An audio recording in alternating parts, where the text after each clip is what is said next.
As my brother said, this is the Lord's Sabbath day, and we always like to give praise and honor to the God of Israel, of our forefathers, Abraham, Isaac, and Jacob. We'll get right to the lesson. I'm going to give you the title. The title is Servants of God Endure. Servants of God endure and don't quit. That's a real big problem. When you endure something, that means that you're waiting patiently through suffering. And most people today don't understand when you're walking with this book, it's going to be some suffering through the Word of God. Everybody's not going to like you. You're going to have a conscious effort of doing right. And that's what people don't understand about this book. They think it's something written to the white man. They think it's something written to a fairy tale book. But this is the only way that you're going to fight through this word correctly. And believe me, if you don't have no endurance in the Word of God and understand what you're about to come up, face what you're about to face, you'll fail. You'll quit. Because when that pain hits you, most of us go in the corner and sit down somewhere. And believe me, when you start giving people the Word of God correctly, they're going to hit you with some pain.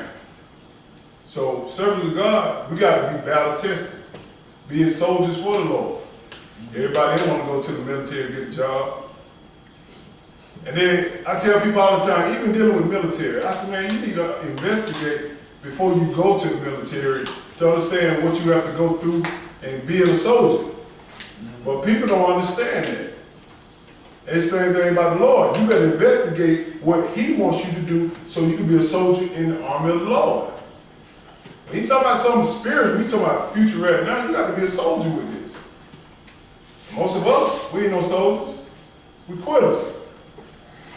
I know because the world is rampant with sin from our people. That's why the lesson is put together to make you understand how to endure. Like I said before, endure means to suffer patiently through some pain. It's going to be there. It's going to be all right. Just go through it. Don't quit. Because every time you quit, you have to start over.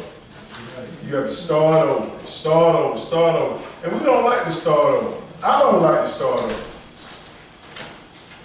So we're going to turn to Matthew chapter 24, and we use one verse here. Verse 13. Like I said, the title of the message is Servants of God Endure and don't quit. The servants of God endure and don't quit. You got to make a conscious effort. That's something you're not born with. Endurance. That's something you're not born with. It must be taught. If you ain't got the mental capacity or the physical ability to endure this, which is the Word of God, you're going to be a quitter all your life. Quitter. Let's face it. I want to go into the world and have fun and do what everybody else is doing. But believe me, when that lake of fire hits your behind, you're going to be saying, boy, what I done passed up just to have a little fun. Because 70 years ain't nothing compared to eternity. Nothing. Like a vapor. You know what a vapor is? When somebody boiling water on the stove, that's how it is to God, just a vapor. 70 years, you had a little fun. When you spend that eternity in the lake of fire, that's pain. So we must endure as servants of God. Verse 13, Matthew chapter 24 and verse 13. Go ahead. But he that shall endure to the end, the same shall be saved. I thought they told us once we confess Jesus Christ as Lord and Savior, we saved. They tell you that all the time in Sunday churches. That's all you got to do. Confess. You saved, brother and sister. If you believe that, you deserve to go to hell. Because there's much more to this book than just believing in the name. I'm not disrespecting Jesus' name, but he said that name will deceive many. Come on. You got to understand what's behind the name. There's two sets of Jesus now. Yeah. Two Jesus that most people don't understand. You got to understand the real Jesus according to the book. The real Jesus had you up here on the Sabbath day when he stood up and read. The real Jesus won't have you over there on Sunday worship. That's the fake Jesus. But since grandma doing it, since she got a little money, grandpa, whatever, they doing it, they living fine, it must be all right. Don't get confused with this money, because you got a little few toys. That crap don't mean nothing to God. Only thing means something to God is His word, and we follow it. Period. It don't mean nothing. Understand that. Let's go to James chapter 1 and verse 1. Let's see how to endure problems. If you don't understand how to endure problems, you will be messed up in this world. James chapter 1 verse 1. Servants of God must endure and don't quit. When you get it, brother, go ahead. James, a servant of God and of the Lord Jesus Christ, to the 12 tribes which are scattered abroad. Yes, sir. Greetings. Go ahead. Moreover, brethren, count it all joy when you fall into divers temptations. See, the problem with most people today is they nut up with pressure here.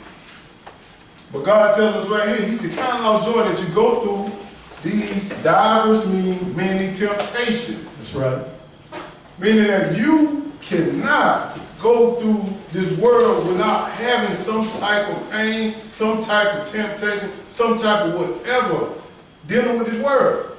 But if you're not equipped mentally, according to the scriptures, this world will beat you down. Every time, it will beat you down. But He's telling us to count it all joy. This is how you go through.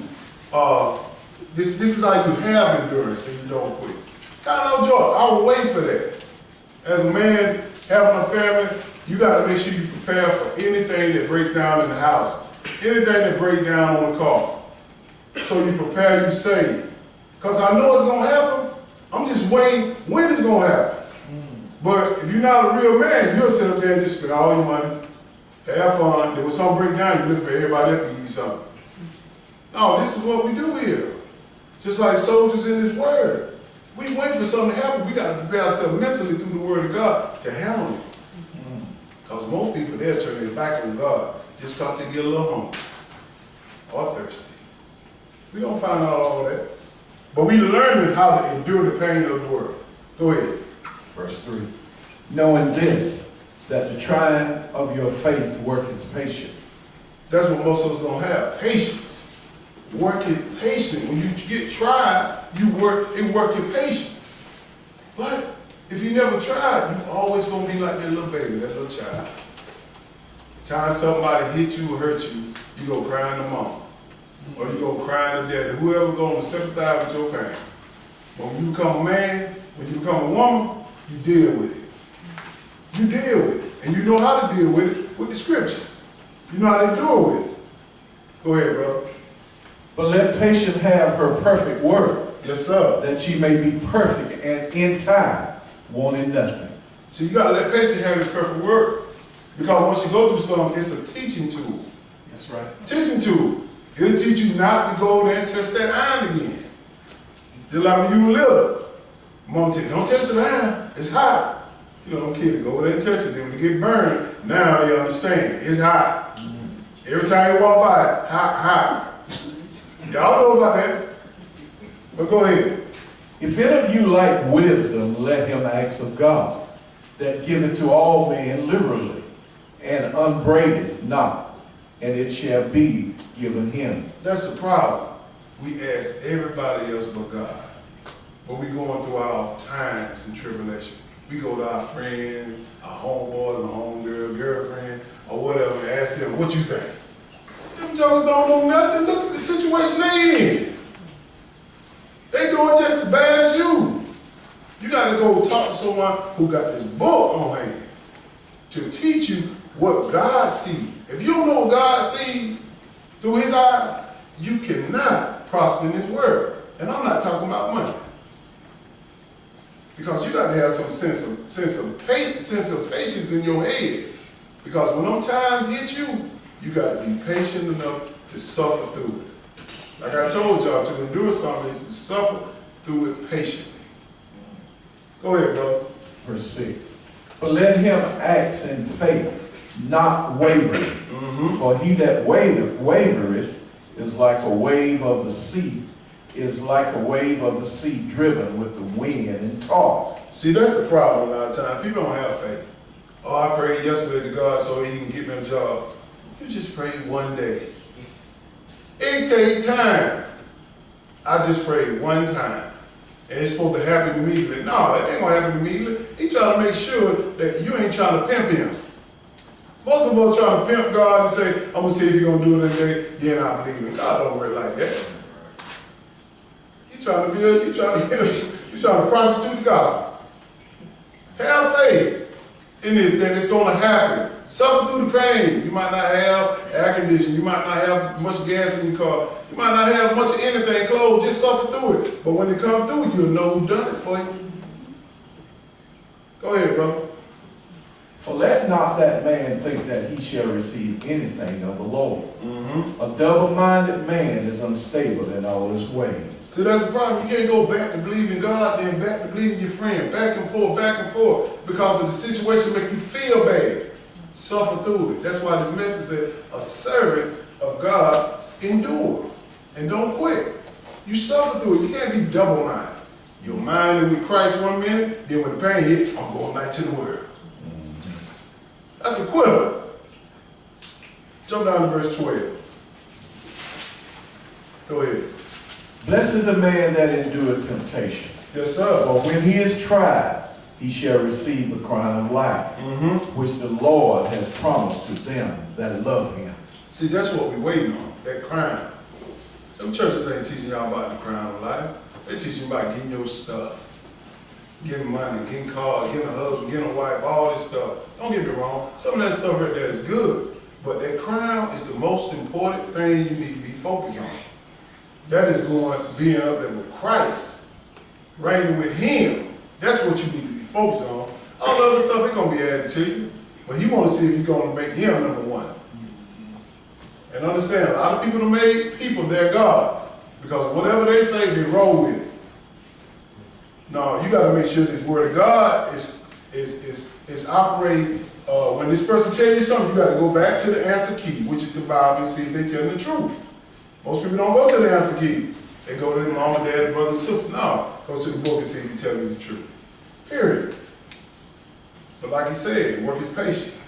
We're waiting on that crown. Let's go to Daniel chapter 3 and verse 1. Let me show y'all a good example of the enduring. Daniel chapter 3 and verse 1. God written this whole book for us to read through it so we can get these examples and learn that you ain't the only one who went through a little pain. These men of God, women of God went through some pain.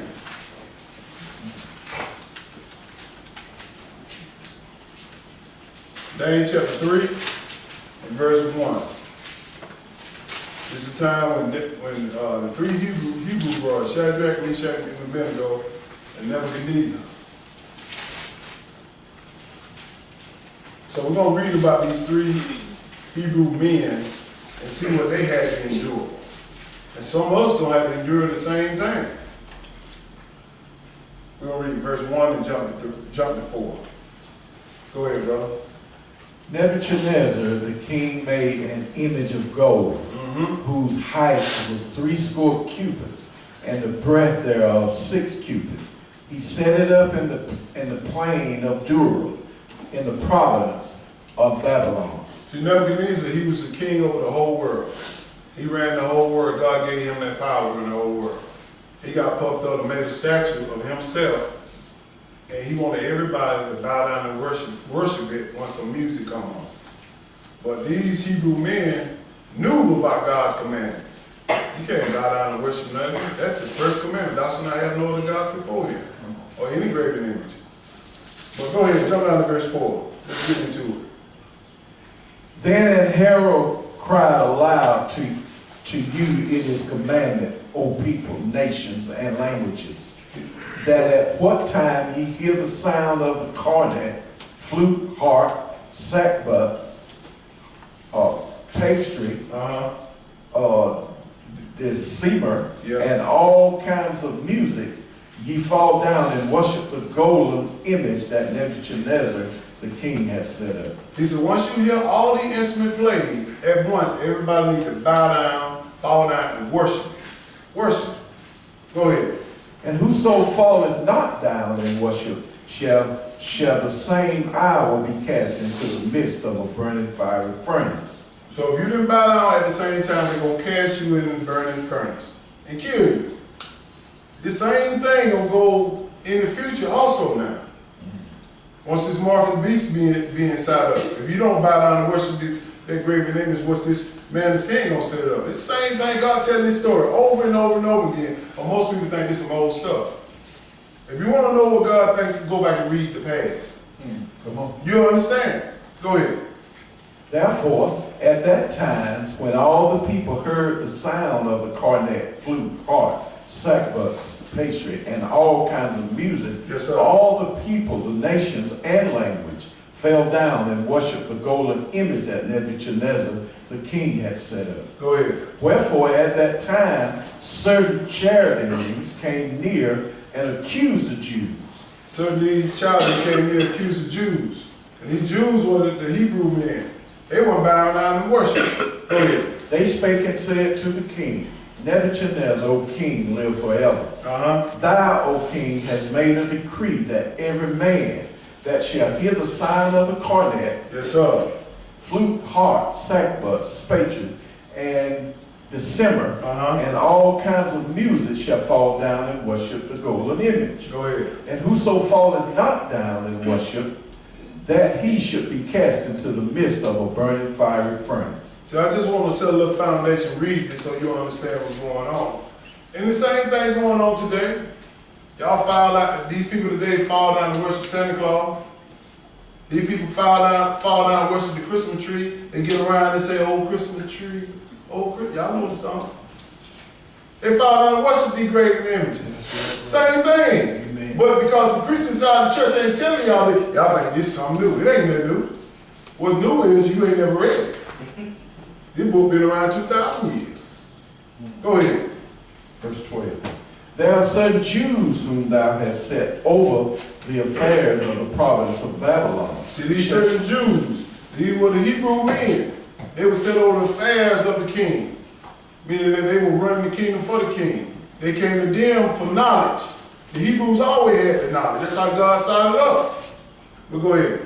There are certain Jews whom thou hast set over the affairs of the province of Babylon, Shadrach, Meshach, and Abednego. Yes, sir. These men, O king, have not regarded thee. They serve not thy gods, nor worship the golden image which thou hast set up. See, they went and told only three men. They ain't worshiping God. They ain't worshiping king. And the king said, okay, let's do something to these men. Go ahead. Then Nebuchadnezzar, in his rage and fury, commanded to bring Shadrach, Meshach, and Abednego. Then they brought these men before the king. Yes, sir. Nebuchadnezzar spake and said unto them, Is it true, O Shadrach, Meshach, and Abednego, do not ye serve my gods, nor worship the golden image which I have set up? So he said, my gods, not the God of Israel, my gods. He asked him a question. Go ahead. Now if ye be ready that at what time ye hear the sound of the cornet, Yes, sir. flute, harp, sackbut, pastry, and deceiver, and all kinds of music, ye fall down and worship the image which I have made.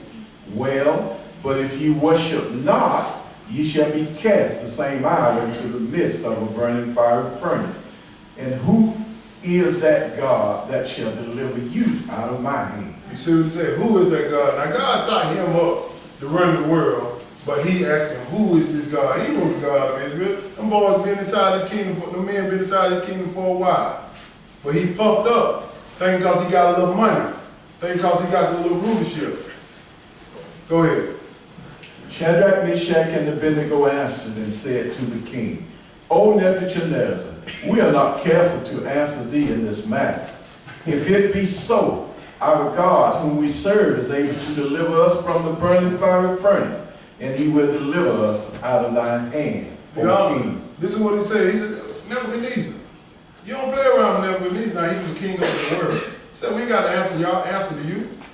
He look, God gonna deliver us. That's some faith. Do that. And that's endurance and faith. Because he said we're gonna throw him in the fire. But go ahead, keep reading. But if not, be it known unto thee, O King, that we will not serve thy gods, nor worship the golden image which thou hast set up. So I tell y'all, you got to bring it up to speed to the word today. Their gods, like Cupid. You serving their God when you worshiping on Valentine's Day. That's their God. All these different type of Thanksgiving, all these different type of God, Christmas, all these gods you can't find written in the book. If you sitting out holding these events, thinking you praising Jesus, and you don't see it in this Bible, you worshiping Satan. Period. You can read Jeremiah chapter 10, it'll tell you about the Christmas tree you're supposed to set it up. But so many of them like, oh man, nigga, that joke talking about this Christmas tree again. Go to hell then. That's it. And I'm not cursing. Go to hell. That's what you going. You going to hell for some Christmas toys, for some Christmas tree, for some singing. That's what you go. That's where you gonna go at. That's your destination. I ain't cursing. The lake that filled with fire. Don't waste your time with this. Have fun. And this is what these men knew. I can't go and worship another God. Come on. I can't worship that. I knew he said in the first commandment, he said, thou shalt not have no other God before me. If I bow and worship this image, I got another God before the God of Israel. That's right. Amen. This is what we're talking about here. Keep reading. 19. Uh-huh. Then was Nebuchadnezzar full of fury, and the form of his visage was changed against Shadrach, Meshach, and Abednego. So he was furious with them. And his vision, which is his face, turned red. Nebuchadnezzar was a white man. But go ahead. Therefore he spake and commanded that they should heat the furnace 7 times more than it was wont to be heated. So he was so mad, he said, look, heat that furnace 7 times. You can tell that this furnace was heated really hot because the men that were putting them in there, they died putting them in there. Go ahead. And he commanded the most mighty men that were in his armies to bind Shadrach, Meshach, and Abednego, and to cast them into the burning fiery furnace. So they bound them up in some chains or whatever they had, rope or whatever. Go ahead. Then these men were bound in their coats, their hosen, and their hats, and their other garments, and were cast into the midst of the burning fiery furnace. Go ahead. Therefore, because the king's commandment was urgent and the furnace exceeding hot, the flame of fire slew those men that took up Shadrach, Meshach, and Abednego. So the ones that was putting them in there, they died putting them in there. This is what I'm telling you now. You got to endure this. Endure the pain of people talking about you. Endure the pain of people putting their hands on you. Or hitting you or doing whatever. You got to endure it. All for the name of Jesus. That's what I'm talking about, enduring it for. But any other than that, I don't know. But keep going. Keep going. And these 3 men, Shadrach, Meshach, and Abednego, fell down bound into the midst of the burning fiery furnace. Yes, sir. Burning fiery furnace. Uh-huh. Then Nebuchadnezzar, the king, was astonished, So he was sitting there looking like, man, these brothers ain't dead. Go ahead. and rose up in haste, and spake, and said unto his counselors, Did not we cast 3 men down into the midst of the fire? They answered and said unto the king, True, O king. He looking in there with whatever he was looking at. He said, man, we cast 3 people in there. But you don't see another person in there. Go ahead. He answered and said, Lo, I see 4 men loose, Yes, sir. walking in the midst of fire, and they have no hurt, and the form of the 4th is like the Son of God. See, you understand? That angel was in there protecting them from that fire. Remember what I told y'all, when the scripture said, no weapon formed against you shall prosper? He didn't say the weapon was going to form up. He said it won't prosper. So this angel in there protecting them from the fire. Amen. Period. Praise. But we get so scared of people throwing the fist up or saying something to them, we get scared and just obey them. No, these brothers ain't obeyed them. Obeyed Nebuchadnezzar. They said, no, we obey the God of Israel. And he protected them with the angels. Go ahead. Then Nebuchadnezzar came near to the mouth of the burning fiery furnace, and spake and said, Shadrach, Meshach, and Abednego, ye servants of the Most High God. Oh, now he's going to say you servants of the Most High God. He understand that couldn't no ordinary man survive that. Because his mighty men put them in, they died. Go ahead. Come forth and come hither. Then Shadrach, Meshach, and Abednego came forth of the midst of the fire. Yes, sir. And the princes, governors, and captains, and the king's captains, being gathered together, saw these men upon whose bodies the fire had no power, nor was any hair of their heads singed, neither were their coats changed, nor the smell of fire had passed on them. They didn't even smell like smoke. Nothing wasn't burnt on them. Why? Because they endured that. That's powerful. Endured it. That's what I'm telling y'all, for example. Endure your family member talking about you. Endure that. They ain't got no heaven or hell to put you in. Endure that. Do what God tell you to do. Keep going. Verse 23. 28. Then Nebuchadnezzar spake and said, Blessed be the God of Shadrach, Meshach, and Abednego, who has sent his angel and delivered his servants that trusted in him, and have changed the king's word, and yield their bodies that they might not serve nor worship any God except their own God. So he's told, look, the angel protected him. Said it right there. He said, now he's going to promote. Jump down to verse 30. Go ahead. Then the king promoted Shadrach, Meshach, and Abednego in the province of Babylon. So a lot of times y'all want to fall for the okie doke and get scared because somebody selling you some whoop tickets. Let them keep selling like they're going to threaten you. You follow what this book says. And you go through that endurance period, now God said, okay, them my kids. I'm going to promote them. He promoted them. Promoted them. Why? Because they endured the pain. And they didn't quit. At this time, there wasn't no pain. Probably them tying them up. That's it. The angels in there protecting them. And believe me, you know the angels around here today because they come, you say, man, how did the lady pick that car up off her son? That was an angel picking this up. It wasn't her. They're talking about it's some adrenaline. No, the angel is hooked to whoever it is. But people don't look into the spiritual world. They think they're doing it all on their own. These angels here. But you too thick-minded, stiff-necked in the head to believe it. Let's keep moving. Let's go to 1 Kings chapter 13 and verse 1. Let me give y'all another example of a man. Well, a man of God who didn't follow the instructions, who didn't endure. There's a flip side to this. 1 Kings chapter 13 and verse 1. These scriptures are put here for an example. So we'll know once we come up against something, don't get scared. Especially if you're in the truth. You tell them right. 1 Kings chapter 13 and verse 1.